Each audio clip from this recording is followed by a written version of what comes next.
From the Bears' perspective, yeah, it was boom, boom. Jonah Jackson acquired from the Rams, and now Joe Thuney acquired from the Chiefs. I was on with Paul Allen, the voice of the Vikings, yesterday, and he was doing his best to downplay the moves the Bears are making because, he's he's a hater. Centric. Jonah Jackson. He only played 4 games last year because of injury, and he got benched. Joe Thuney, the guy who got steamrolled in the Super Bowl. It was just funny to hear him say it because he's usually not that way. Yeah. But what do you think from the Bears' perspective? It shows you that the draft must not have a lot of high-end options this year, so you better go get guys where you can. And if they're not going to be available in free agency, your only choice is to trade for them. Yeah, I think there's that. I think there's the known commodity thing. I think it's a little bit of the Bears going, wait, we're pretty good. We're not that far off here. As we discussed before, we're a Hail Mary away, and we were about to be 5-2 as a football team. So I don't think this is like a team that is like, I'm like, they got a lot of holes to fill.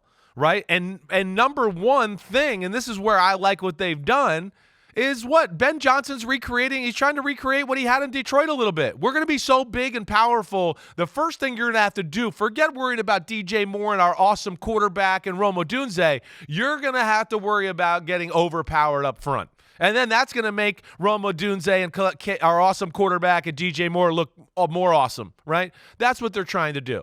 They didn't protect all that well last year.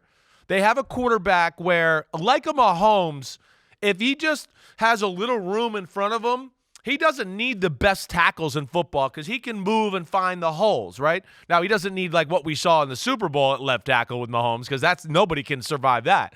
But I think there's that aspect. And then, Mike, there's another aspect that I know you like, right?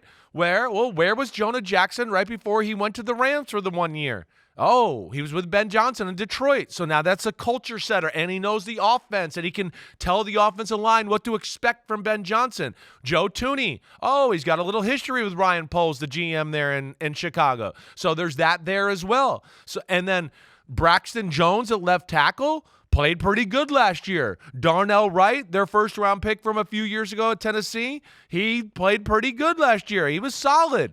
It's on the up and up. So I think with these two moves right there, they vastly improved their football team and took one of their biggest worries away, which was interior protection stinky last year. And now Caleb Williams will have a chance, and they can run the football and do all that too.